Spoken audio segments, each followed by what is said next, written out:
about, well, thank Sorry you to for cut you off. recording. So we are, you are welcome to enjoy your lunch during the Zoom, and we'll have a blessing on our meal shortly. I'm Susan Stevenson. I'm CIPL Executive Director. And would you all please introduce yourself in the chat? Just give your name, your preferred pronouns, where you're joining from, and what inspired you to participate today. You could just say one word like um, climate is urgent, or I guess that's more than one word, or whatever you want to say that made you and inspired you to join this event and this advocacy day next week. Also, if you would like to see the speaker who's speaking in a bigger box, you can do that, as you may know, by choosing the view button at the top right of your screen. If you choose gallery view, you see everybody. If you choose speaker view, you'll just see the person speaking in a bigger box. Okay, well, welcome again. I am Susan Stevenson, and this is the CIPL Lunch and Learn on Priority Climate Legislation. And we have two other CIPL staff members here, Gregory Stevens, our Northern California Director, and Becca Estrada, our Southern California Director. Is she? I think she's here. I don't see her. So let me give a quick overview of our agenda today. We're going to have a land acknowledgement, then a short prayer and blessing on our meal. Then we will have short presentations on each of the 4 policies that we're going to be lobbying on next week. And we'll have time for questions about each of them. And we plan to wrap up by 1 p.m. So if anything comes up while someone's... Where are you going? Feel free to ask questions in the chat or raise your hand like this or using the button. So I will hand it over now to Gregory for the land acknowledgement. Hello, everyone. California Interfaith Power and Light's headquarters are located in Oakland, California, the unceded ancestral home of the Chicano-speaking Ohlone people. They stewarded these East Bay lands and waters sustainably for nearly 1,000 years before colonization. The Ohlone have never ceded, lost, or forgotten their responsibilities as the caretakers of this place. That's West Oakland, where we are located, but you're not necessarily located here, so you can find out whose land that you're on at native-land.ca. Often these tribal communities are also up to really cool projects, ecologically minded projects, so you can plug in to their work and continue the decolonization work that's so necessary. And then I also have a prayer for us. This is an interfaith prayer. When I Googled interfaith prayer to find a prayer, as you do, Interfaith Power and Light's website came up. So what do you know? Keep it in the family. This is called We Hold the Earth. Please pray with me. We hold sisters, brothers, and non-conforming gender queer people who suffer from wildfires, from storms and droughts, intensified by climate change. We hold all species that suffer. We hold our world leaders that are delegated to make decisions on behalf of life. We pray that the web of life may be mended through courageous actions to limit carbon emissions and pollution. We pray for the right actions for adaptation and mitigation to help our already suffering planet. We pray that love and wisdom might inspire our actions and our community's actions so that we may live with integrity, look into the eyes of our family, of our relatives and kin, and be able to say that we have taken and done our part in creating a just and future and sustainable world for all. May love transform us and our world with new steps towards life. Ashe, blessed be, and amen. Amen. Thank you. All right. So we are going to dive right in to our first bill. And we're going to have Gregory again. Gregory is Oh, going to back at it. So we're going to first, we're going to have some legislative staffers on for the other bills, but Assemblymember Ting and his staff could not make it today. But we know a lot already about the Clean Cars for All bill. We lobbied on it. Some of you know about it too. We lobbied on it in June. But Gregory is going to give us a little overview of that bill. Assembly Bill 2401 by Philip Ting, who is here in San Francisco. And this is the Clean Cars for All program, which started as a Bay Area program monitored by our Air Resources Board, because this bill helps reduce emissions of greenhouse gases. It improves air quality and it benefits working class residents by being able to replace their old gas guzzling, polluting cars with electric vehicles. So the basics on this are that, as you know, electric vehicles is newer technology. It's still not accessible to everybody. And as we try to make this transition away from the gas guzzling, carbon emitting fossil fuel run cars, and we try to make this transition to electric vehicles, it's kind of expensive at times before, you know, the market really takes it on. And so we're trying to create incentives to make it easier for people who aren't financially capable of paying for a car or even a new used, or I mean a used EV, excuse me. Um, and so this program worked great in the Bay Area, and so this is an updated version to expand it across California. So this is a really good move because, as you know, we coastal liberal cities do a lot of cool stuff. But then when we go to places like the Central Valley and we tell everybody there to go get an EV, they're like, well, we drive a lot and we can't afford them. What do you mean? And you in San Francisco can just take the train. And so this bill is great because it's saying, wait, no, we hear you, and we want to expand this program out to people who live in the Central Valley, to people who are driving longer distances, to working families who really need to be able to access these sorts of funds. And so it's making it possible for working class families across the entire state of California to turn in their old gas guzzlers and replace them with electric vehicles. Um, I think that about covers it. The other main thing is that BIPOC communities, Black, Indigenous, people of color, and low income communities are absolutely centered in this bill. And so the purpose is to make sure that communities who've been traditionally left out, left to the side, marginalized, are up and centered, are taken care of first, and are the ones who are going to receive these funds first and foremost before someone else might. So it's meeting some Justice 40, Biden's attempt to work on environmental justice. It's meeting some of those requirements while also just expanding the great program from the Bay Area to the whole state. Thank you, Gregory. Any questions on that one or Sally? anything to add? Yeah, I have a question. What is this bill actually going to do? I mean, I hear that it's going to help lower income and Central Valley people get EVs, but does it give them money? Is that what you're saying? Yes. So it gives incentives and rebates. So if you are income qualified, then you can receive, a certain chunk of cash. And so like $7,000 or something towards your electric vehicle purchase. And so they will buy your old car from you and then give you money towards a new EV. And this is something that we have kind of worked on tangentially through various programs, is trying to get people plugged in, pun not intended, but it works, into an EV. And so there's different programs and incentives that are kind of hard to navigate. And lots of times communities who are more marginalized aren't aware of these certain things. They're worried about paying their next rent payment. And so it's our job too to go in and to help inform folks about these sort of programs. Yes, Michael. What's the dollar figure, and is this money designated to the Air Resources Board? I don't know the exact dollar figures. It might change depending on your location. And they're probably putting more money into areas that are not just big cities.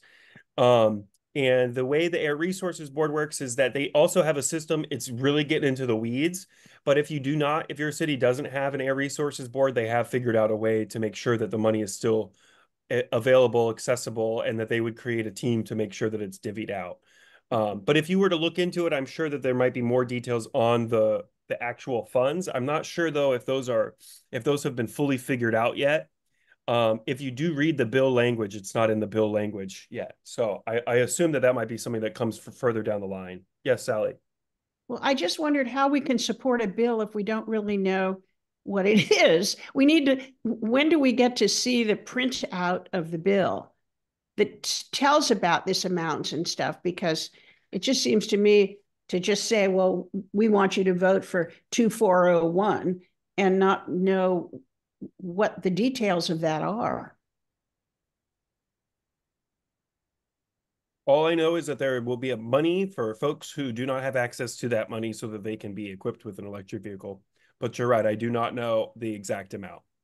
Hector? Well, but this is something you expect us to lobby on, but how can we sit with a legislator and talk about lobbying it and not knowing the details? At some point, the details will come out, won't they? Yeah, so we do have that, and you'll have a detailed fact sheet on this bill that you can share. We'll also have policy leads in each meeting who will be able to answer any questions like that. I see one of the policy leads raising his hand. Hector? So right now, a lot of the incentives are focused on geographic areas that they're like kind of hotspots that tend to have a lot of pollution. We're looking at, I know that we work with EV outreach in the Central Valley. So a lot of those rebates were restricted to the Central Valley and certain areas within the Central Valley, right? So if you're in the foothills, there's no program for you available. If you're living in an area that is more well off, even though you may be low income, you may not qualify for their incentives. So what this is it's expand it beyond these, these arbitrary boundaries to areas all within California. If you're low income, if you want to get to an electric vehicle, this is now available to you. It's not just restricted to people that work here or live here in the Central Valley or live in the Inland Empire area, for example, right? So it's areas all throughout California for low-income people who want to get into electric vehicles. And that's my understanding of this bill. Thanks, Hector. And thanks, Jimmy. Jimmy's here from Assembly Member Hart's office. I'm talking about a different bill, but he just shared a really nice fact sheet on clean cars for all with a little more detail in the chat there. And I know we have other questions, but I don't want to keep Jimmy waiting too long. I don't know how long he can be on this call. So let's go to the next bill if we can. So Jimmy Whitrock, welcome. Jimmy is Chief of Staff with Assemblymember Greg Hart's office and is here to talk with us about AB 1866, which is to plug thousands of abandoned and idle wells around the state. Jimmy, tell us a little more. Yeah, no, thank you for having me. I'm Jimmy Whitrock, he, him, of Assemblymember Hart. He represents Santa Barbara County and a little bit of San Luis Obispo County. And yeah, the goal of our bill is really to protect communities from the dangers of idle oil wells, which are oil wells that companies just aren't using. They're not in production. They're sitting out there. Some of them are leaking methane, which is a really bad climate pollutant. Some of them are contaminating our groundwater. Over half of them have been sitting out there for more than a decade. So they continue to deteriorate. So what the bill does is it requires oil companies to have a plan to how they're going to plug it, and it gives them a set percentage of every year you need to plug X percent of your idle oil wells. It's structured so that the largest companies have to do up to 20% annually of their idle oil wells. Then for smaller companies, it's 10%. So there's a little bit of a tiered kind of structure to it. It also eliminates this kind of loophole in current law. So in current law, you can either do this plan, which in current law, it's only 4%. So it's really easy. Or you can pay these really low fees, as low as $150 to get out of plugging your idle wells. So our bill eliminates the option to pay fees. So every operator in the state will now need to do a plan. And we're really excited about this. I mean, there's 40,000 total out there. And, you know, ensuring that industry has a plan that's going to move expeditiously and plug these things is really going to be helpful to protect communities. It's going to create jobs. You know, when a well's sitting out there not doing anything, it's not creating jobs. But so yeah, we've got a great coalition and really appreciate your support on it. Right now it's in Senate appropriations. So we're crossing our fingers that it gets released from that committee to move to the Senate floor. And we're trying to do everything we possibly can to get there. And you're definitely part of that process. So really appreciate your support. And I'm happy to answer any questions. I have a question. So when we're saying plugging the oil wells, of idle oil wells, does anything in the language saying that what type of plug, how the plug is? Is it a permanent? Is it something that's temporary until they want to reuse it? That's a great question. So when they do plug a well, it's permanent. They can't bring it back online anymore. Okay. The bill does have some language that cites kind of existing regulations that require kind of a restoration. But we are interested next year in doing another bill, potentially kind of expanding upon that on how, you know, to ensure that when they do plug it, it's up to the full standards. But we think in this bill we do ensure that it's a permanent plug. Okay. I'm sorry, one more time. What's the bill number again? Oh, 1866. Thank you.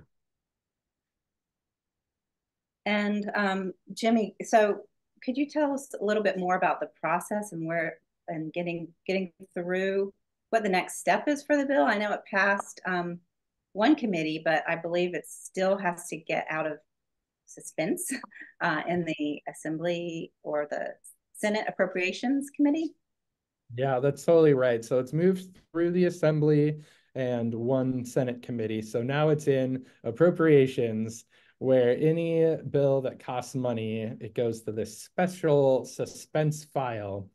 And on August 15th, they have a big hearing and they let you know what bills are making it to the Senate floor and what bills were killed or, you know, done for the year. It's a weird process because, you know, we submit our priorities. This is our top priority bill, but the chair of that committee, Senator Caballero, can decide, you know, hey, you know what? I don't want this bill to move forward, or this bill is okay to move forward. It's a very weird process. And so, yeah, the chair of that committee has a lot of power. The other thing that they could do is they could amend the bill. And sometimes they tell us that they're going to amend your bill and sometimes they don't. So that's another weird part of the process is they could release it to the Senate floor, but they could chop it down. And so, yeah. Oh, okay. So then we are meeting with quite a few Appropriations Committee members. So we'll, of course, be talking to the right people, I think, in that case. And then if it does pass, hopefully will pass through suspense, then it has to be voted on again by everybody, by all the senators.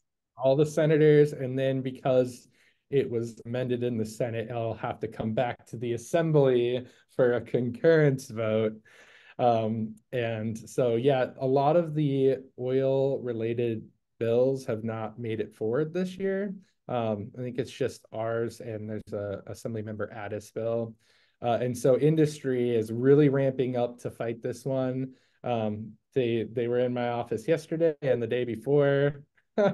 And so yeah, it's really going to be a big, if it gets to the Senate floor, it's going to be a really big fight. And yeah, we're excited also we heard that kind of this Jane Fonda group, you know, they're coming in to help support and boost it. So that'll be exciting.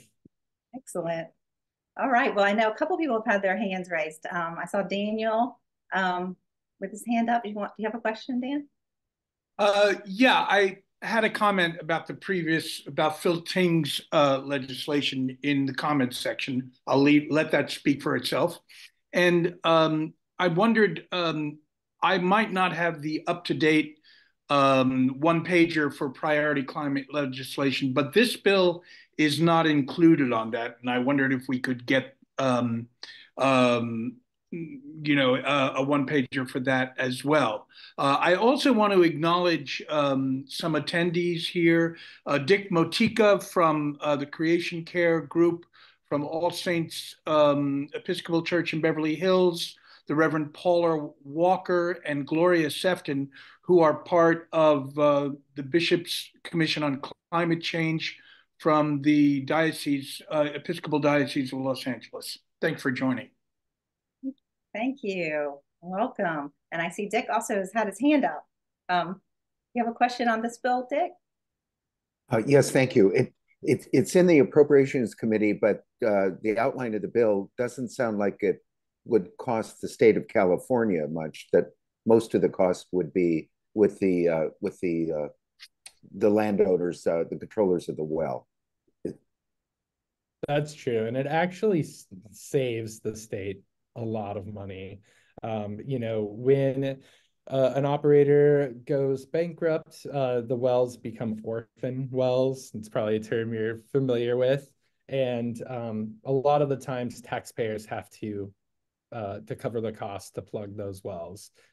We recently appropriated $150 million of our taxpayer money to clean up these orphan wells, companies that are long gone and have left it to us to clean up. And so by requiring them to have a plan and to meet these metrics on plugging the wells that they're no longer using, our hope is that that protects taxpayers and protects the state from this liability.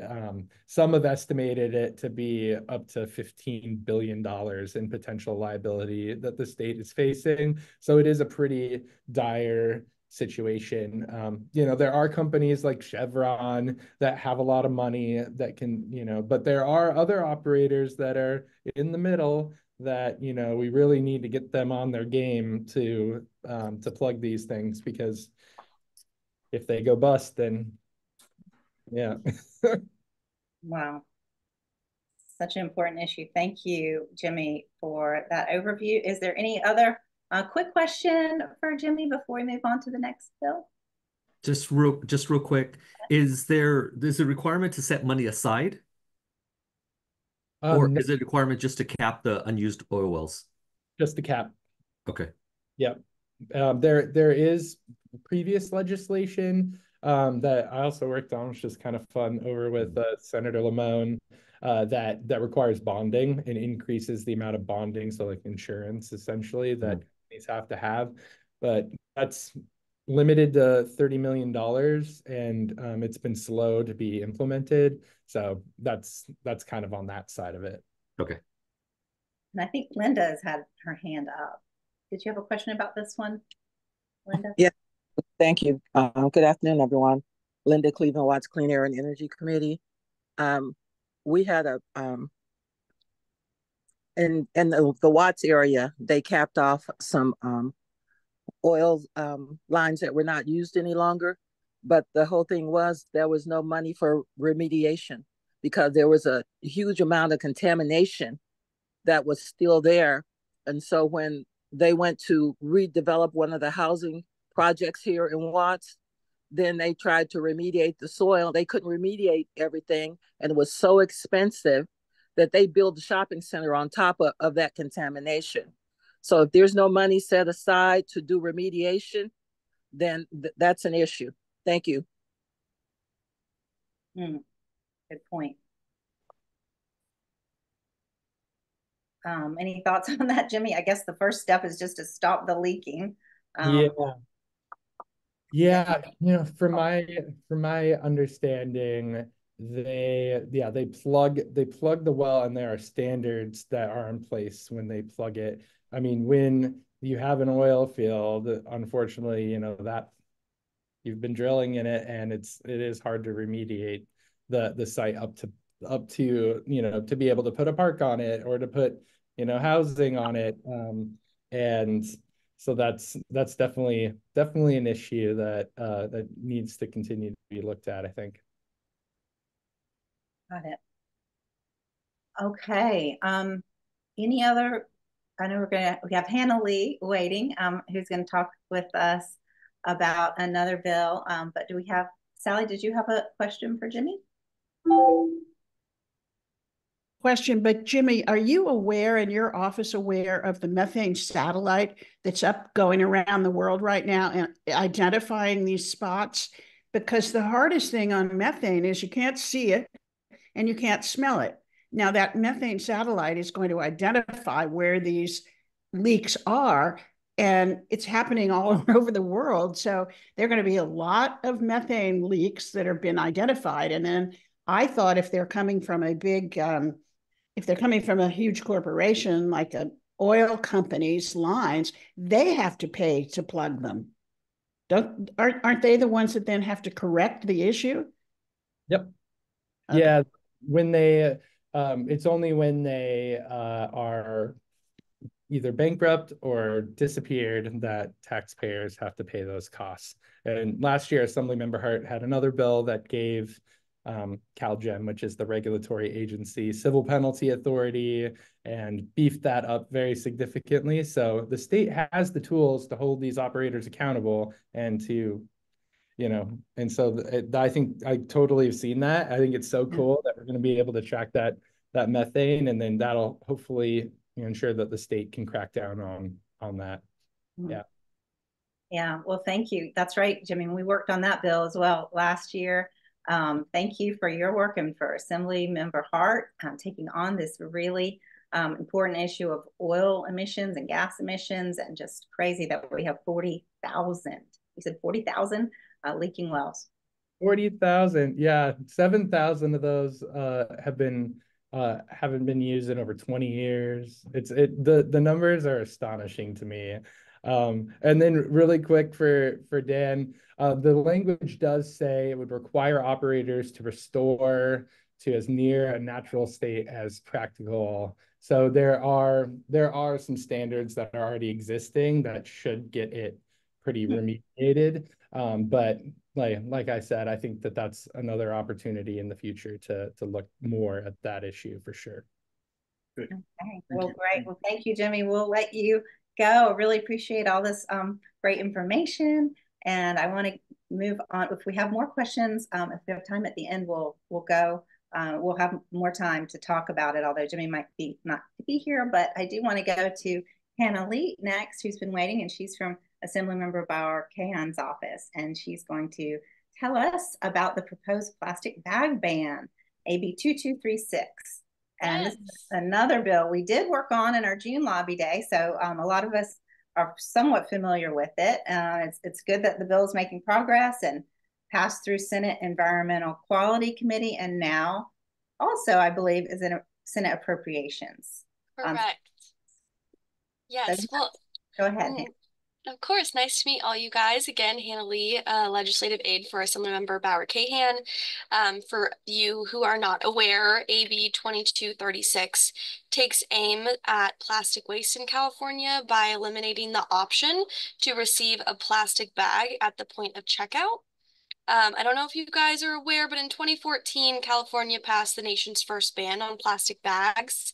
It was SB 270 by Senator Padilla at the time, which required all plastic bags used in grocery stores or convenience stores to be able to be reusable and recyclable. What we have found in the almost 10 years of that bill being enacted is, sure, we reuse those bags once or twice, but CalRecycle recently came out with a report in 2021 that those thick plastic bags that we have at the grocery store right now are actually not able to be recycled. Thus comes this bill, which if you guys shop at Trader Joe's, you guys know that they only offer paper at their store. So it'll mimic what you see at Trader Joe's. And kind of a cool thing about this bill is it actually has an exact partner over in the Senate side, which is SB 1053. So both the Assembly and the Senate are running simultaneously identical bills right now to really push that these get enacted. And I think that's kind of all I have. It's fairly simple bill, just only allowing paper at the checkout stand. But I'm happy to answer any questions. Thank you, Hannah. Of So, how course. does that work with the two bills, the one in the Senate and the Assembly bill? Mhm. Do they each have to then go back to the other house to be confirmed, or does it save a step? Yeah, so similar to what Jimmy was saying, the Assembly bill, which is the one I'm staffing, it has been amended in the Senate, which means once it passes out of Senate, fingers crossed it does, it will then go back to the Assembly to be voted on. I will say a little bit of different speeds are happening right now with the bills. So our bill, AB 2236, is actually in the Senate suspense file. So on the 15th of this month, we'll know if it stays there or if it's headed out to be voted on the Senate floor. The Senate bill, which is SB 1053, is actually out of Assembly appropriations. So that one's moving a little bit faster than ours, which is a good thing. So as far as timeline goes for these bills, they're actually moving at different paces, which was not something that perhaps we anticipated in the beginning. But either way, if the Senate bill keeps moving the way it does, it'll be the first one to reach the governor's desk. And then if ours comes as well, the bills will essentially kind of become one. Okay, great. Yeah. It's very helpful that both of those bills are the same, almost identical. So Yes, they we are are. They are completely identical word for word. awesome. Okay, because we'll be talking about Senate Bill 1053 as well with the Okay. Assembly members. And Gregory, I think, has a fact sheet that maybe you can share, Gregory, on the chat if you haven't already, that has all the bills and the bill numbers. Yeah. Any other questions? Oh, I see. Linda, did you have a question about this one? Miss Linda? No, I don't. Okay, or Dick? Dick has questions. Yes, I do. Yeah. So a lot of times these bills have a great framework, but there are carve-outs, exceptions for certain institutions, sometimes size or function. Are there any exceptions to this bill, or is it across the board, state of California, no plastic bags? Correct. So we really wanted to stay away from the 2014 bill that didn't think it would have loopholes and then people found loopholes. So we really wanted to keep this bill as narrow as possible. So any convenience store, grocery store that sells any food products will only be allowed to have paper at the checkout, period. So as far as any thick plastic bags goes, those will no longer be at the checkout stand or offered for you to put your groceries in. And that is for the entire state of California. But for like a hardware store or something like that, they can So continue. Go ahead. yes. Yeah, so those fall under a different jurisdiction. It would be SB 54. There's a lot of different bag bills that have been passed in years. But as far as clothing stores, retail stores, unless they are selling any groceries, they will still be allowed to sell plastic. But that's not to say that in years to come, we won't tackle that issue as well. Yeah.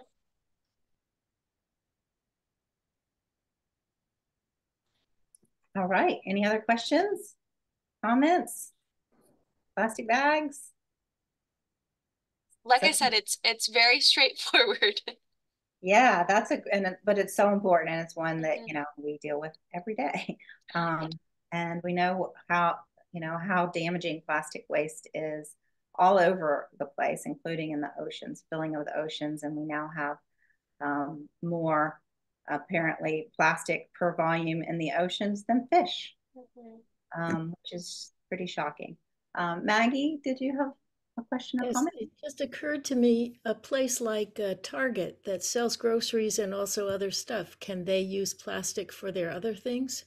They cannot, because they sell groceries, they are then put into this bill. So even though they sell clothes and other accessories, because they sell food, they will now fall under this bill to only provide paper bags at checkout. Thank you. Yeah. Great. All right. Well, thank you, Hannah. Of course. Thank you, you guys. And unfortunately, I have to hop to another meeting, but please, I can drop my email in the chat. If any of you guys have any questions, please feel free to reach out. Okay. Thank you. All right. See you soon. All right, everybody. We have one more bill we're going to hear about.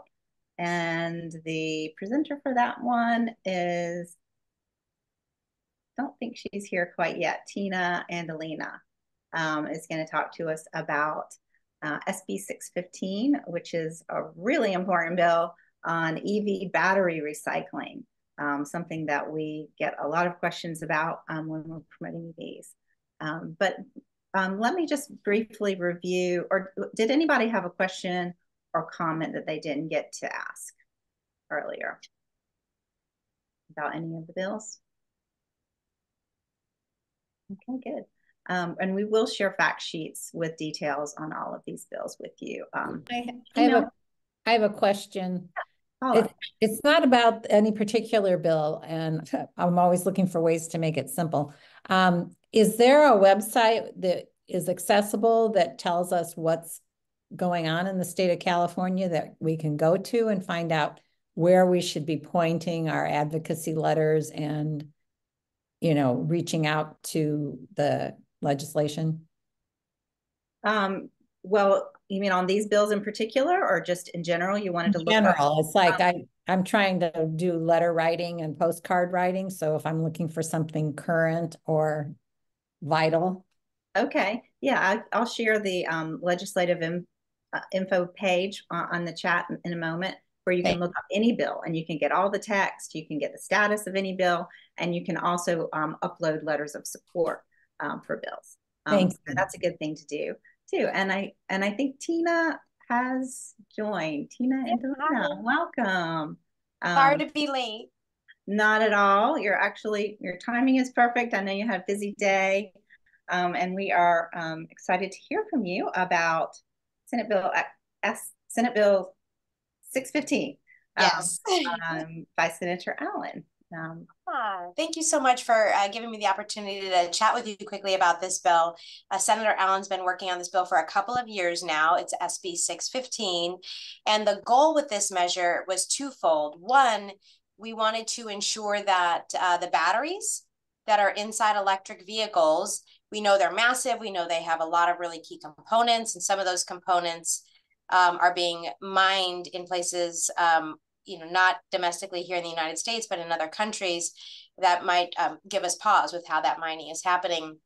So one of the things we wanted to do, first and foremost with the bill, is to ensure that those batteries that are going to help us achieve our climate goals were being sustainably managed at the end of their life. And for us, that means taking those batteries, breaking them down to their component parts, and turning them into new electric batteries. And that way, if we can close that particular loop with the EV batteries, it would do several things. First, we might be able to bring more of the manufacturing supply domestically. So here in the United States, best if it was here in California because we've got such high standards. That would be ideal. But at least in the United States, where we can, bring some of that production here. But secondly, it would ensure that we didn't have to continue to mine to the extent that is going on in some of these other countries with both the environmental and public health impacts, but also the impacts that we know are happening to communities. When you hear about things like slave labor or child labor, we in the EU and other countries are trying to put standards in place to ensure that all of this material is sustainably sourced, but you guys know how difficult that can be when the material is being mined in other countries. So we really wanted to ensure the sustainability of these batteries going forward, since they will play such a huge role in transitioning our economy to a climate-friendly economy. Second, this is a little bit more more esoteric, but how many of you guys have heard the complaints coming from the right where people are saying, oh my gosh, EVs are no better than internal combustion engines because of the mining that goes into the batteries, because of the way the batteries lead to waste at the end of their life. I mean, we know that those are bogus arguments. But this at least takes that one little quiver out of their arrow while doing some really good public policy in the meantime. So the bill sets up a system, and we actually are amending the bill while it is in the Appropriations Committee, and to move it over to the Department of Toxic Substance Control. It does a couple of really key things. First and foremost, it requires anybody in possession of a battery that's been removed from a vehicle. So if a vehicle has been wrecked in a car accident and it's totaled and it goes to a dismantler, that dismantler. Or if you take your EV to an auto shop because the battery is not working and it's going to be replaced, the auto shop, whoever's taking that battery out is responsible under this bill for sending that battery to what we deem a qualified facility. And we're kind of vague with that term because it can mean one of two things. It can either go to a recycler to get recycled, or we put in what's called a waste hierarchy, where we say, first, you need to try to reuse it if you can. And with these batteries, what we're finding is they can be reused if they're not viable anymore as a traction battery for electric vehicles. They can still be used in some cases for storage. So if we can use these and eke out the last bit of life in them and they get 10 more years to be used as storage, that's going to conserve resources as well. So we define qualified facilities to be reuse, repair, remanufacturing. If somebody can fix the battery and get it back into a vehicle, that's great too. But if none of those things is possible, it has to be sent to a qualified recycler. And we're adding standards there to have the Department of Toxic Substance Control actually determine who would be a qualified recycler. We don't want these batteries sent to locations where they're not protecting human health, where there could be environmental violations, like we saw happening with batteries at the Exide facility here in California. We want to avoid that from happening. So we want our departments to actually evaluate where these batteries are being sent to make sure that they're meeting really high standards. So that's the one chunk of the bill. Then the other chunk is to make sure that all of this is happening. We have the department set up a tracking and reporting system, and we require the automakers to put unique identifiers on each of their batteries so we can track them to the system, through the system, and make sure that they're being sent where we expect they're going to go. So then there's some accountability there at the back end. So it's we've been working very hard on this bill for a couple of years now, bringing all the stakeholders together, and that is everybody from the automakers to environmental groups, the dismantlers, the auto auctioneers, you name it. We brought them to the table to ensure that we're creating this in a way that we're closing any potential loopholes and we won't lose any of these batteries. But we can really put this in place, and it can be an example for other states to follow. And I'm happy to answer any questions folks might have on it. Thank you so much. Are there any other states that have systems in place? So New Jersey has a bill. It's somewhat similar, but it doesn't have the same level of reporting we have. It doesn't have any reporting. It's basically, it says that the automakers have to have a plan for how they would manage batteries sent back to them. So if you imagine batteries under warranty that then get returned to the automaker, for example, they have to have a plan for how they'll manage those. And then instead of a requirement to follow a waste hierarchy or a recycling requirement, they have a prohibition on disposal. So it's a little looser for California. So of course we've got, we put in more requirements and we set higher standards, but it's in the same vein, I would say. Okay. And that program's just now getting up and running over there. Okay. I think Hector, I saw with your hand up. I'm always with the questions. So yeah.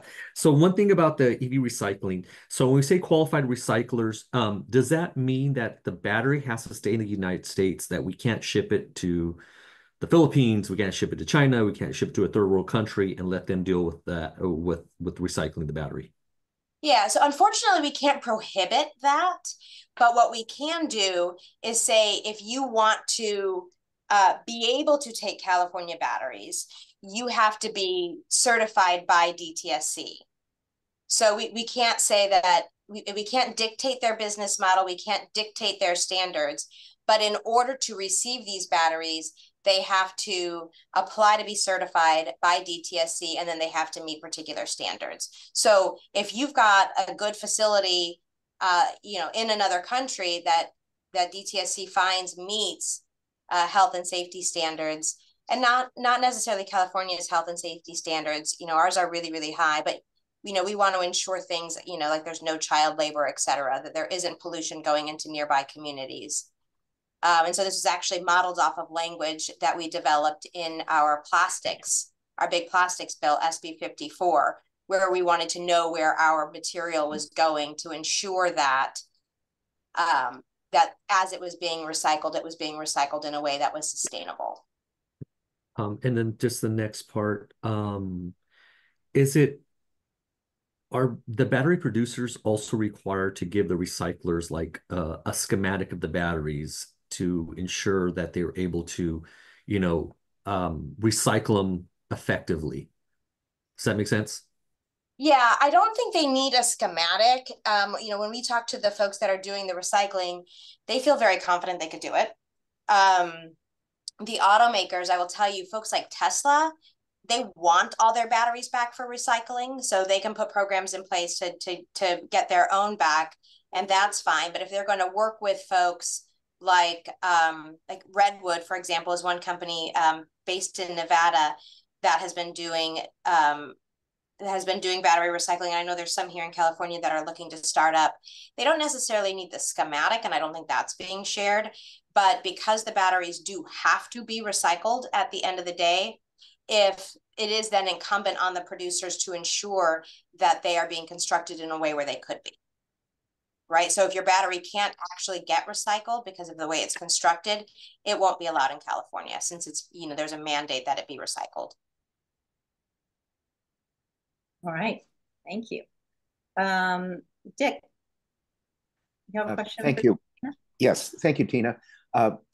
So many times the weakness in the state of California is the State Department that is in charge of oversight.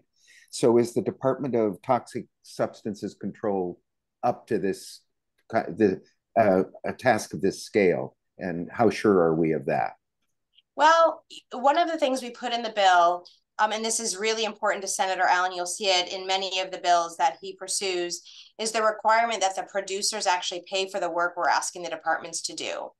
And I would say if you look at the Cal EPA and the shortcomings that we've seen in some of their boards and departments, most of that is from lack of adequate funding. And that is because traditionally, we have funded our environmental agencies through the general fund, which is incredibly volatile.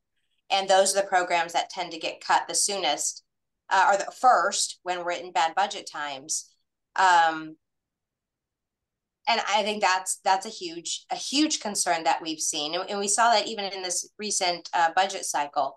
So we can't expect the departments to do the jobs we're asking them to do if we're not ensuring that they have the staff to do it adequately. So one of the provisions in this bill is ensuring that the producers actually pay to get the work done. And that will allow DTSC to staff up. So what we're expecting them to do, we lay out the regulation that they will have to put in place. They will have to develop that reporting system because we want to be able to trace all of the batteries going through the system. They have to develop the certification requirements for those recyclers and then get that work done. And then they will also have to figure out a way that they're going to assess fees on the battery suppliers. If that's, an automaker, it could be like an LG or somebody else supplying batteries if and when we have an aftermarket for those. How to assess those fees to ensure that the costs are being covered. Is the tracking system going to be, is there a unified system, or will each automaker have its own? It'll be a unified system. Unified. Okay. Yeah. And the way we've talked about it and what we're hoping will occur is the batteries will all be required to have what we call a unique identifier, which is not going to be easy for the automakers because, a vehicle has a VIN, but the VIN can't be assigned to various parts since those parts you get them taken out of one vehicle, put in another vehicle, for example, or you have an aftermarket part put in your vehicle. So each battery will have to have its own unique identifier. And the way we anticipate that rolling out is if you're a dismantler and you get an electric vehicle and you're looking to sell that battery either to somebody who's doing on-site storage, or maybe it's going to be sold to somebody who needs a new battery in their vehicle, or it's going to be sent to a recycler, there'll be a QR code that they can scan and then submit the data. So DTSC and the public will know, okay, this battery's gone here, right? We can see it going through the system and it's not going to be lost. And the time frame for the automakers to comply with the law, what's contemplated? The time frame? Yeah, I'm pausing because we just changed it. We had to change a few in our bills, so I'm trying to keep track of it all. I think we've given these guys till 2027. And I pause because we've had to do this in a lot of bills this year, where we've had to extend the compliance dates to give the departments ample time to staff up because of the budget shortfalls that we're seeing this year. Yeah, sounds like you've thought through a lot. It sounds like a lot of good planning for this bill. What is the pushback, or are you getting pushback from the automakers? Are they saying this will make EVs cost more? Actually, part of the reason we have spent 2 years on this bill as opposed to pushing it through last year is we really wanted to take our time and convene all the stakeholders and get the bill to a place where everyone felt comfortable. And I think we've done that. The automakers, and that includes everyone from Ford to Tesla, and those two cannot be on different more dissimilar pages. All believe that they can work within this system. And the recyclers, the dismantlers, et cetera, are all feeling pretty comfortable with where we're going. And, honestly, the automakers see the benefit if they can capture this material and recycle it, as opposed to having to, keep trying to find new material. Right. Well, excellent. Congratulations on that. Yeah. And on that point, actually, we have a question in the chat that's a question about the requirements on the front end. Does California have strict requirements on the front end regarding the mining that's needed for the EV battery material? So not California. So I believe it's the Inflation Reduction Act. It's not the transportation infrastructure bill, but the Inflation Reduction Act has a tax credit for battery manufacturing done in the United States to meet certain requirements. And so I can tell you that has spurred a lot of new development. Like, Ford, for example, is building a new manufacturing facility in Tennessee. So that those standards are being pursued at the federal level more so than the state level. The state does have standards for the life of the battery, for example. So ensuring that, you're not going to lose charge on your battery before 100,000 miles, so standards like that. But it's really difficult for us if it has to do with commerce.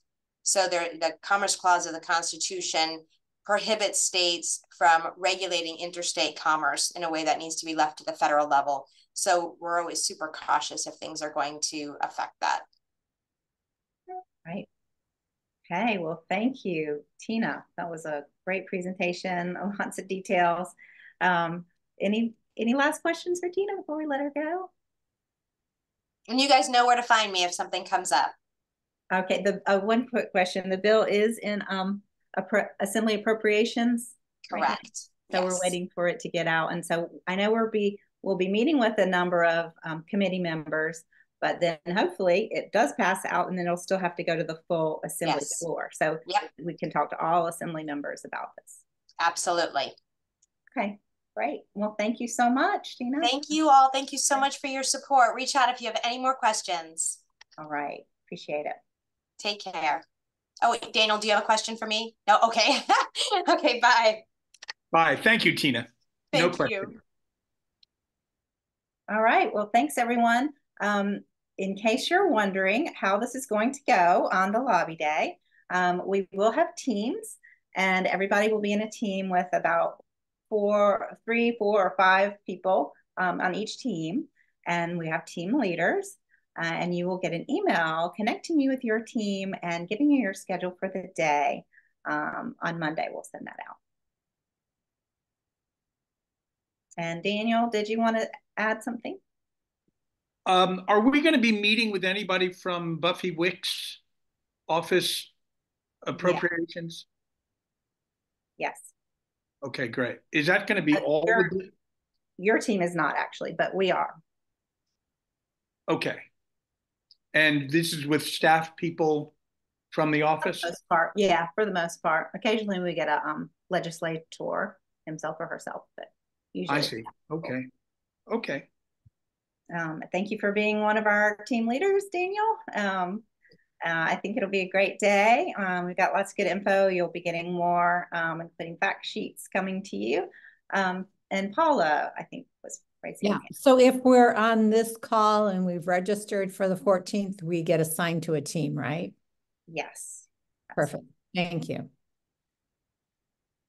And on the teams, we'll have pretty much, we should have a constituent from every district. So in every meeting, there'll be someone who actually lives in that district.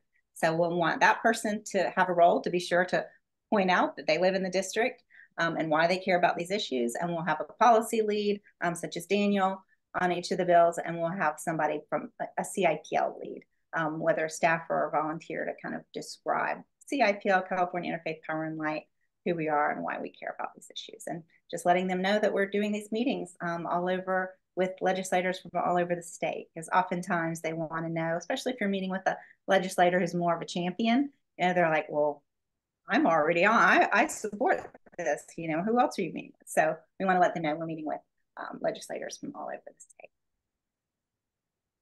All right, well, thanks everybody for sharing your lunch hour with us. Please be in touch with me or Gregory or Becca if you have any questions in the meantime, and we'll look forward to lobbying with you virtually next week on Wednesday. Sally, thanks for being here. Thanks, guys. Bye. Bye.